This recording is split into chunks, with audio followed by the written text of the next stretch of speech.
विज्ञान ने आज इतनी तरक्की कर ली है कि वो हर ऊंचाई को छूने की कगार पर लगा हुआ है। लेकिन कुछ ही वैज्ञानिक हैं जो कि समुद्र की गहराई तक जाना चाहते हैं। ये कहा जाता है कि दुनिया हमारी सोच से भी बड़ी है, लेकिन क्या आपको पता है कि समुद्र पृथ्वी से भी बड़ा और गहरा है? अगर नहीं पता तो आज मैं आपको इस वीडियो में बताने वाला हूँ कि समुद्र की गहराई कितनी है और समुद्र में कौन कौन रहता है, क्योंकि आप कभी भी समुद्र की इतनी गहराई में नहीं जा पाओगे। और क्या आपको पता है कि पूरी पृथ्वी को तोड़कर समुद्र में डाल दिया जाए तो 2 मील तक पृथ्वी डूब सकती है। आपको तो पता ही होगा कि पृथ्वी में 3/4 हिस्सा पानी से डूबा हुआ है और 1/4 हिस्से में सिर्फ ज़मीन पाई जाती है। इसलिए आज मैं आपको इस वीडियो में समुद्र के उस गहराई तक पहुंचाऊंगा जिसे आपने कभी भी ख्यालों में नहीं सोचा होगा। तो इस वीडियो को लास्ट तक जरूर देखना, स्किप बिल्कुल मत करना। तो चलिए वीडियो को शुरू करते हैं।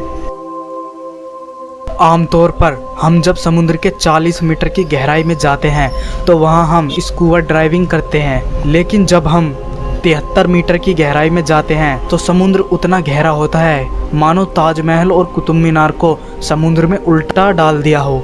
वहीं आपको लुसितानिया जहाज के तलवे पर जाना है तो आपको 93 मीटर की गहराई तक जाना होगा। लेकिन जब आप 100 मीटर की गहराई में जाओगे तब आपको वहां पर स्कूबा ड्राइविंग करने में बहुत ही मुश्किलें पैदा होंगी। ऐसा इसलिए होगा क्योंकि वहां डिप्रेशन सिकनेस होता है। आश्चर्य की बात यह है कि 274 मीटर की गहराई में जब आप जाओगे तो इतनी गहराई का एक रिकॉर्ड हर्बर्ट नितिश नाम के तैराकर ने बनाया है, वो भी एक सांस में। ऐसे ही अहमद गब्बर ने 332 मीटर गहराई तक जाकर रिकॉर्ड कायम किया है। लेकिन आपको बता दूं, हम जितना सोच भी नहीं सकते उससे कहीं ज़्यादा गहरा समुद्र है। जब हम समुद्र की 443 मीटर की गहराई में जाएंगे तो वो गहराई इतनी होगी कि एक स्टेट एम्पायर बिल्डिंग को उल्टा खड़ा कर दे, उतना। इसके अलावा जब हम 500 मीटर की गहराई तय करेंगे तो उस जगह पर दुनिया का सबसे बड़ा जीव ब्लू व्हेल तैरता है। इसके बाद जब हम 535 मीटर की गहराई को तय करेंगे तो वो गहराई इतनी है कि वहाँ पर एम्परर पेंगुइन मिलते हैं। इसके बाद जब आप 830 मीटर की गहराई को तय करोगे तो वो गहराई इतनी होगी कि बुर्ज खलीफा को उल्टा डाल दिया हो। वहीं अगर हम 1000 मीटर की गहराई को तय करते हैं तो उसे स्कैरी जोन के नाम से जाना जाता है, क्योंकि इस स्तर के बाद सूरज की रोशनी नहीं आ पाती। उसके बाद जब आप 1280 मीटर की गहराई को तय करोगे तो वहाँ पर आपको लेदरबैक कछुए नाम के कछुए नज़र आएंगे। वहीं जब आप 2000 मीटर की गहराई को तय करोगे उसके बाद आपको ब्लैक ड्रैगन फिश मिलेंगे जो कि बेहद ही खतरनाक होते हैं। इसके बाद जब आप 4267 मीटर की गहराई को तय करोगे तो उसे समुद्र का एवरेज गहराई माना जाता है। लेकिन जब आप 6000 मीटर की गहराई पर पहुंचोगे तो आपको हडल जोन मिलेगा, जहां पानी का दबाव जमीन के मुकाबले 1100 ज़्यादा होता है। इसके बाद जब आप 6500 मीटर की गहराई में जाओगे तो उस गहराई में DSP एल्वाइन पनडुब्बी तैरती हैं। इसके अलावा जब आप 8848 मीटर की गहराई में जाओगे तो उस गहराई को रोहतक स्थित माना जाता है।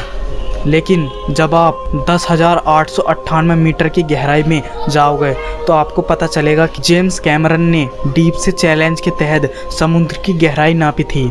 आखिरकार जब आप 10,994 मीटर की गहराई में पहुंचोगे तो उस गहराई को अंतिम स्तर माना जाता है और उसे मरियान ट्रेंच और चैलेंज डीप कहा जाता है।